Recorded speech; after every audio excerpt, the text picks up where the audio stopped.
Hi.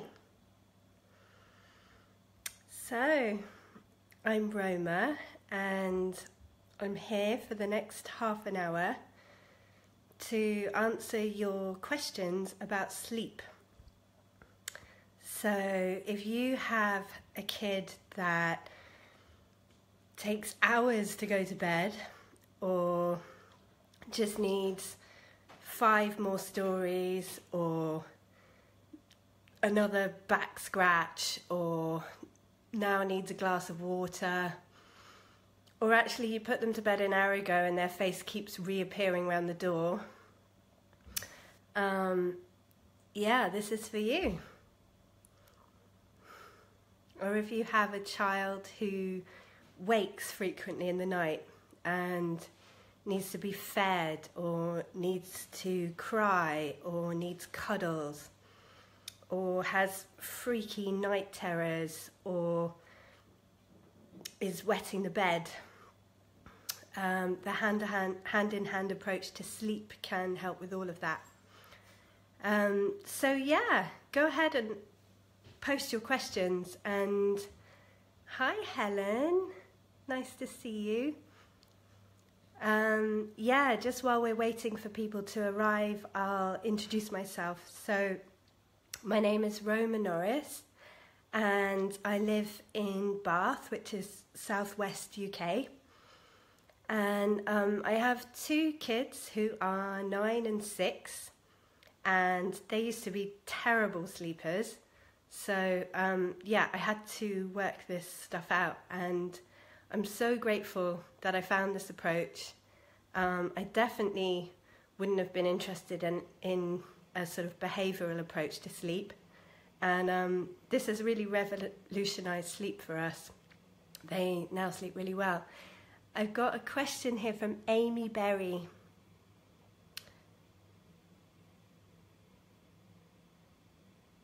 Yeah, do you have any tips for helping my 12-month-old daughter sleep for longer periods? She wakes every 45 minutes and needs to be nursed back to sleep and screams when she wakes. Oh yeah, I remember those days. Hi Amy. Yeah, thanks for reaching out. So, yeah, 12 months old, still needing a lot of closeness and reassurance, and whether they need to have milk at night is arguable. It is possible for a 12-month-old baby to sleep through the night without waking, without needing to nurse, without needing to cry. And yeah, so the really interesting thing about sleep that no one's really talking about is that the interruption is driven by this fear of separation. Our children experience sleep as separation from you, even if they're sleeping right next to you. And so it's really, really normal. Fear sounds really scary, but all children accumulate fear, and that's normal. It's not something we should ever seek to prevent. It's something that happens either as an accumulation of scary experiences, or maybe they've been through something frightening, something happened during your pregnancy or their birth, or maybe daddy went away for a while, or a dog barked really loud right next to them. We don't always know, and it doesn't really matter where the fear went in. But when this fear starts to accumulate, it comes out with things like separation anxiety. And it's that separation anxiety that drives frequent waking. So probably what your sweet baby is needing is you to help her with these feelings that she's accumulated. And babies are really, really good at releasing tension from the body through having a really good big cry. And this is best when you know for sure that she's not hungry and You know, her physical needs are met. You know that her nappy's dry. And it's much easier to listen to these big cries during the daytime at first. So if there's an opportunity where you can see that she's kind of gearing up for a big cry, where, you know, everything is making her miserable, or she's kind of antsy in your arms, those moments when you know that her physical needs have been met, you can just hold her a little distance from you, just hold her in front of you, and you can just pay really good attention and listen as she works herself up into a really good cry. So you can just say, "I'm right here, love. I know, I'm sorry it's hard. I'm going to be with you while you're so upset." And just listen and keep eye contact and show her your warmth and care. Maybe hold her hand or stroke her, and just be close and be available while she cries and cries and cries. And you might find that after some of these good long cries in the daytime, it starts to help the frequency that she's waking at nighttime. The other way that you can do this is that you can also listen to cries at night. So you could set limits around the feeds. If you know that she just fed less than an hour ago and you think she's probably not really hungry, you could say when she wakes up, "No, love, we're not going to have milk this time." And that might be enough for her to get really, really upset. And you can just stay close and cuddle her while she tells you how outraged she is about that and how scary the thought of not being able to get closer to you is. And you'll find that when she is able to release her feelings through these big cries, her whole system gets to relax. And yeah, after several hearty cries like this, you might start to notice a difference in her behaviour. So I hope that answers your question, Amy. I'm just going to see if there's any more. Carly.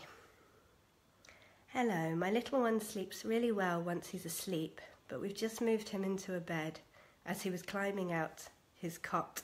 And he literally climbs out of bed up to 30 or 40 times a night before he goes to sleep. Bless you. He's not upset. He thinks it's hilarious. Great. When we put him back to bed, we settle him as normal a few times, and then we'll say we'll put him back to bed without talking to him, but he just laughs. He's 2. Okay. Funds. Thanks, Carly. Okay, so it sounds like if this is already hilarious, you might want to go down the play listening route. What we call play listening is when we use laughter to release tension. And laughter actually lifts lighter layers of fear. So it's a really good one for melting some of this tension. And I'd suggest doing it before you get to the end of your rope with this, because I'm imagining that you're maybe not finding this all that funny. And perhaps before you even go anywhere near this, it might be helpful for you to get some listening from another adult so that you can just pour out your frustration. I mean, 30 to 40 times is a lot. And if you can say all the things that you wish you would say, you could say to him if you didn't have to be kind and polite. And if you can share what you'd much rather be doing instead of putting your kid to bed 40 times, that can just clear some space, having a big vent like that, so that you can then go back and find some shred of playfulness to play around this issue. So you might want to start the play maybe an hour before you actually want him to go to bed. And you could reverse the roles, so you could get him to put you to bed, and then get really confused when you find yourself not in bed, like, how did that happen? You already put me to bed and here I am again. Maybe that will help him laugh. Or you could play around putting him to bed but doing it all wrong. So you could read him a bedtime story but get the words all messed up. Oh, my kids love this. They actually were like close to weeing themselves with hysterics when I did this one time. I just started like messing all the words in the story and they were like crying with laughter. And that's the kind of giggles you want to get going. It's so helpful if they can have that kind of release. So you can mess up the bedtime story. You could fall out of bed. You could put him to bed but get it wrong. Like, I don't know, you could put him in bed the wrong way up, or I don't know, just mess it all up. Put the pillow the wrong way round, or the duvet under him, or you could put the truck to bed or the teddy to bed and go, something's not quite right here. It's not really about being a master comedian. It's just about kind of being silly and surreal and ridiculous in a way that children find so funny. So that would be my first suggestion, to really let off some steam yourself about this, and then see if you can get some laughter going for both you and your little boy. And then what you actually want to do when there's another game. I can remember my colleague Kate Orson, who writes beautifully.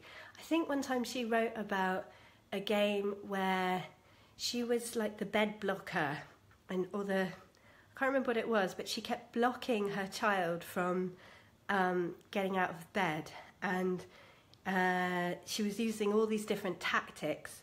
Or you could be like the bed robot, whose job it is to keep them in bed. And then what I'd suggest after the play, when you actually want him to go to bed, is obviously put him to bed, lie him down, and you can say, all right, sweetheart, I'm going to go now. And if that's the point where he would get up and start wandering around, instead of letting him wander around, you're just going to block him. You can either gently lie him back down again, or you can just sit next to him and say, no, we're going to stay in bed this time. And if that's enough for him to get to some feelings, I know that at the moment he's finding it hilarious, but particularly after releasing through laughter, sometimes what's underneath laughter is a good cry. So he might be able to get some feelings up when you hold a limit and say, sorry love, we're going to lie down now, not going to get up. And if you just stay with him, hopefully he might be able to have a good cry and then lie down and fall asleep. So yeah, let us know how you get on with that. I hope that answers your question. Thanks, Carly. Okay, just checking for more questions. Hi, Caroline. Oh, hang on, I've lost... Oh, here we go, okay.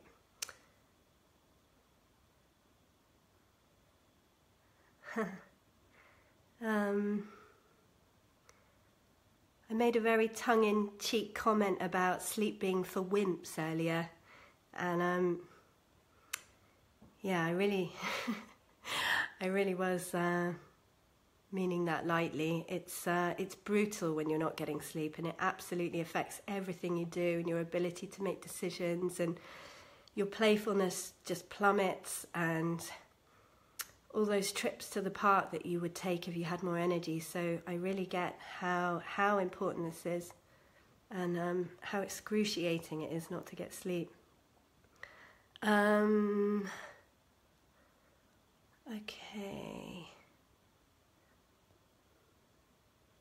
Okay, so my little girl has got used to going to bed downstairs, and this is now part of her routine. She's suffered developmental trauma, so it's a delicate situation. Any ideas of how to make the transition gently? Okay, so I think we have a really great article on the website about moving your child to their own bed. And And I don't know from your question, Lucy, how old she is, but depending on her age, this is something that you can start to address by, first of all, as I said before, starting with getting listening time for yourself, because if you've been stuck in this pattern for a while, it's possible that both your feelings and hers will be tightly wound. Dumping out any feelings of concern about moving her, how difficult it is for you at the moment, your concern about the developmental trauma that she's been through. And then the next thing you want to focus on is just really resourcing her so that she really feels your love. So doing what we call special time, where you set a timer and you just delight in her. You just give her all your attention and follow her lead and play whatever she wants to play with zest. And then when the timer goes off, saying, thank you so much, I really loved playing special time with you, that's the end for today. And if she's going to start protesting and saying, no, Mummy, just play this one more thing with me, let's play this game, Mummy, no. Just holding that limit really kindly, no, love, we'll do more special time tomorrow. And if that's enough for her to start having little cries then and there, or using any other opportunity during the daytime to listen to crying, that's another good way to start off. And then you can start to set the limit around where she's going to sleep. And you might do that by just bringing it up during the day, just making the suggestion, okay, love, tonight we're not going to fall asleep downstairs. We're going to go to sleep in your bed. And if it's enough, even just suggesting it brings up the feelings, you can listen to the cries about that. And then, when you get to the actual bedtime, reminding her, we're not going to sleep downstairs tonight. And you may notice that she starts to get rigid about things. She might be clinging on to Lammy or asking for just one more cuddle or another story, and that's where you would also set limits around those things. No, love, I think Lammy can do just fine over here, or we're not going to read another story now. And if that's enough, if that's like, the straw that breaks the camel's back, like one too many things that she'll start to get upset, you can just see that as this accumulation of feelings working their way out. You're not doing anything cruel by making her sleep somewhere else. That's something that if she didn't have all these feelings, she wouldn't mind. So you can be sure that you're giving her an opportunity to work through all these upsets that she's accumulated in her life.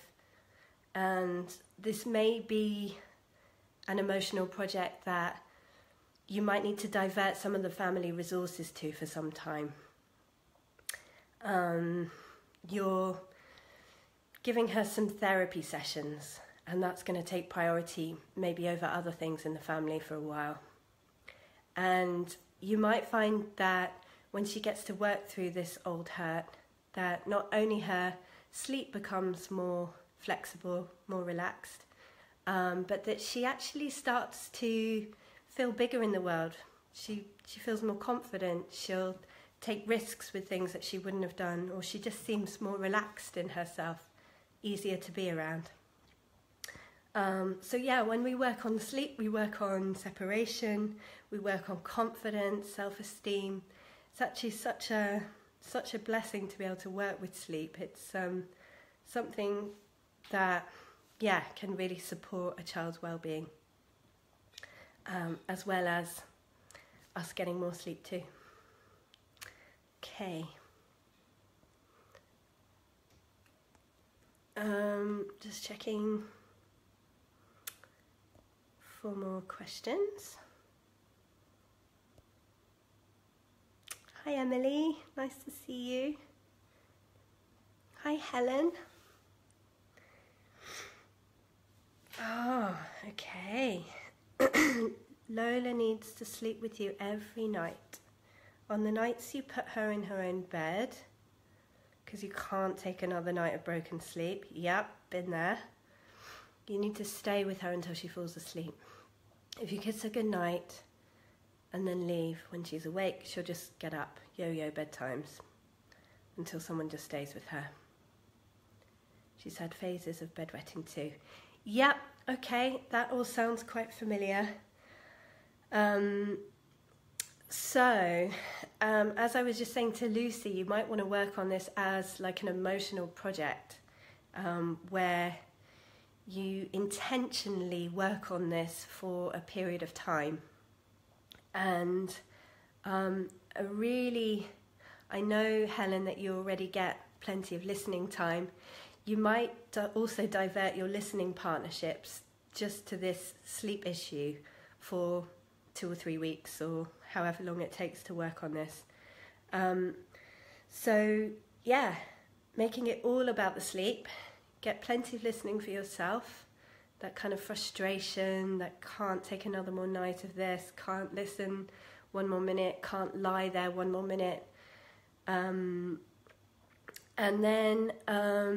What's really great before bed is rough and tumble play. So that's where you want to start having pillow fights and wrestling. And with big kids, you can really wrestle hard.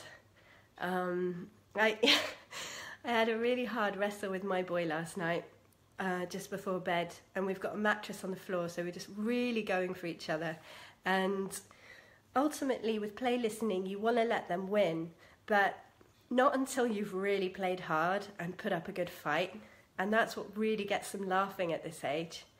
I know her dad's really good at that stuff, but it might be, if you're the one that's primarily working on this issue, you might be the one that does the wrestling in this instance.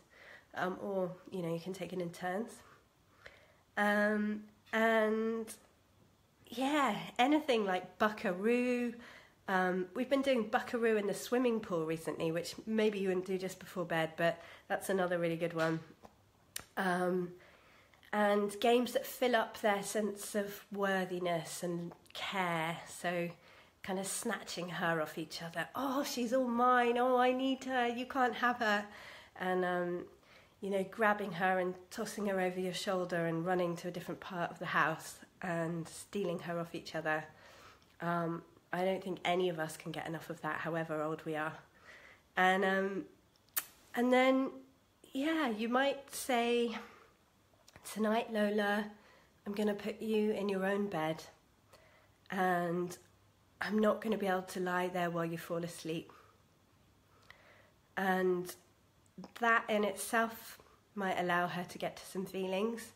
Or if she knows that that's what's happening, you might notice feelings kind of brewing. So she might get off track at dinner, or she might get rigid about the bedtime routine. And that's where you're going to come in with some limits and say, no, love, you're going to do just fine with this drink. Or I think we can read this story tonight. My boy gets really attached to having an audiobook to fall asleep with. So that's something that I would set a limit around. But if you can notice any little kind of rigidities around bedtime, that's what you want to hone in on. Just for tonight, we're not going to have the audiobook. And seeing if, sometimes with older kids, they're not going to go into a big rage, or they might not have a big cry. They might just have to rant at you about what an idiot parent you are and how much they hate you and how you never take good care of them and they want to go and live with somebody else or whatever it is. So just listening to that and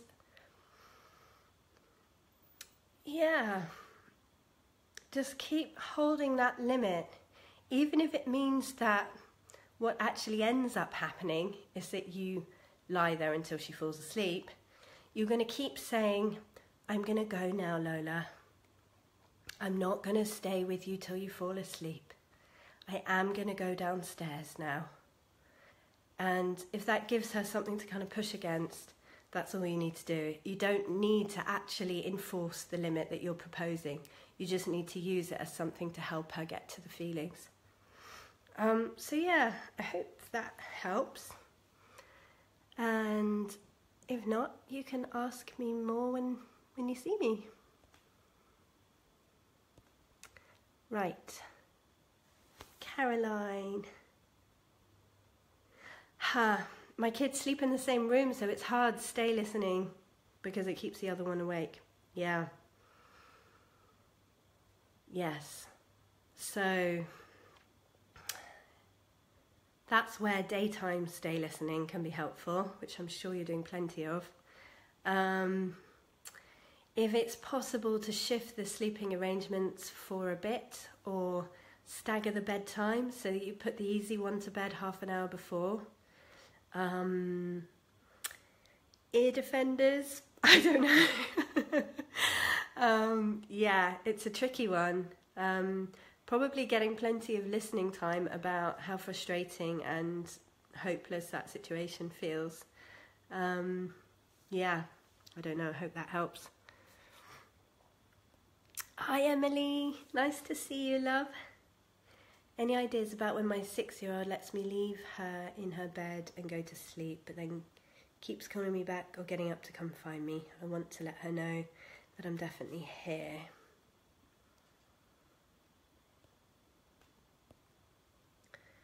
And that if she calls me, I will come.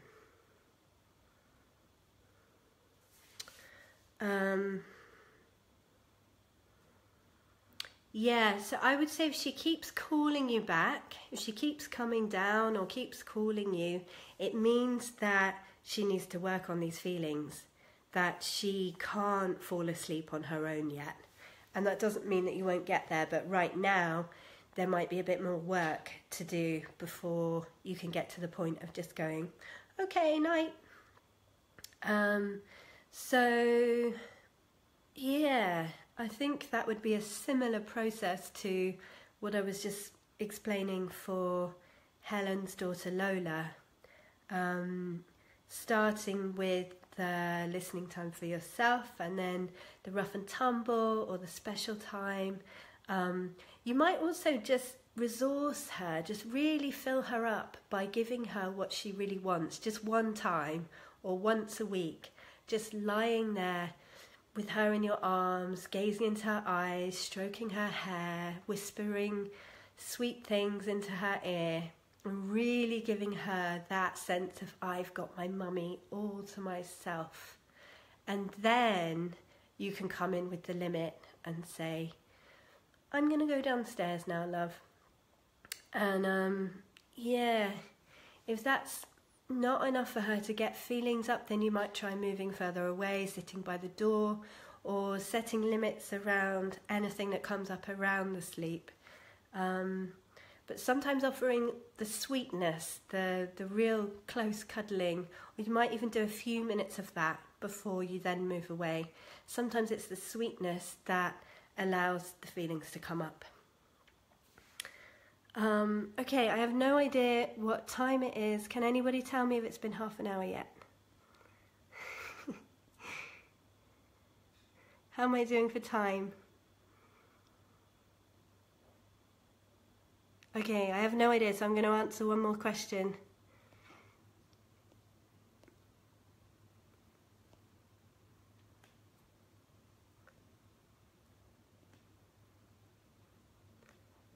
My almost 2-year-old son has been in his own room since he was about a month old, but he's never slept through the night.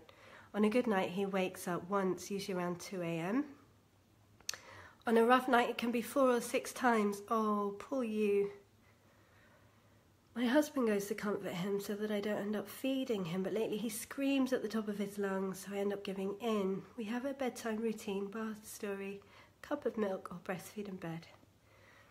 He sometimes goes can't see the rest of that one. Okay, so Jermaine, yeah, I think like I was saying, you know, it's always good to start with getting your own listening to them during the day, building in some kind of play or special time before bed. But what you can do when he wakes in the night, if he's already screaming, just really go with it. Really move in and give your attention and listen. And probably you're feeling too ragged to do that at the moment, but maybe after getting a bit more listening time, or if you can arrange to get some naps or bank up your sleep, maybe go away for a couple of nights so that you can restore yourself. If you can get to a point where you can really listen to those hard cries in the night, really be available and say the kind of things that help them keep crying. So usually we're trying to kind of find a way to make them stop crying in the night, but if you can say the things like, you know, I know you're so upset about this and you really want your milk right now. We're not going to have milk right now. And just keep it going. As soon as they start slowing down the cry, you say, you want your milk. Or whatever thing that they're particularly fixated on in that moment. Yeah, I think if you can work with these big cries, it might help him release these feelings that are causing him to keep waking up.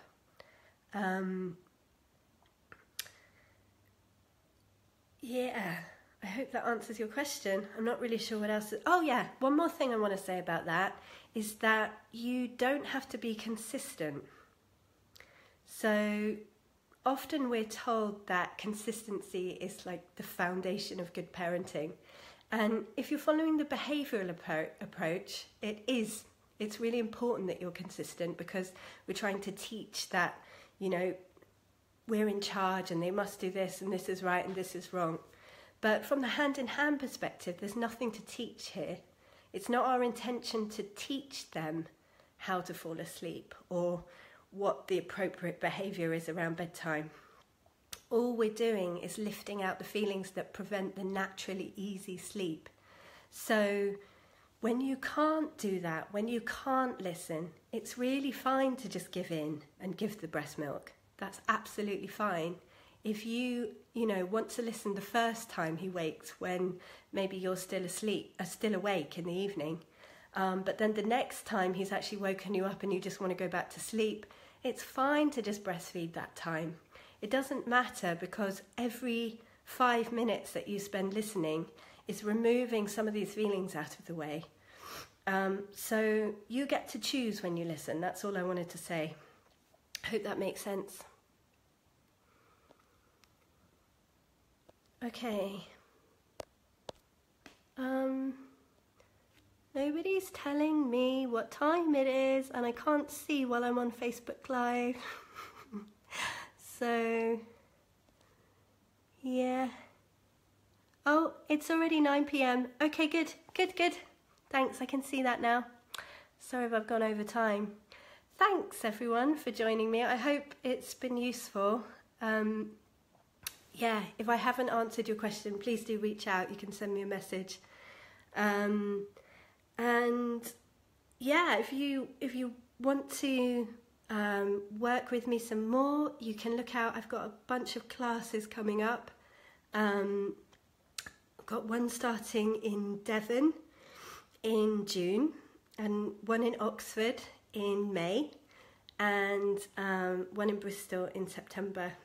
So I'd love to see you there, or come and catch me at a summer festival. I'm going to release a list of festivals that I'll be speaking at. So yeah, thanks for being with me. Really nice to see you guys. And yeah, hope you get some more sleep. All right, lots of love.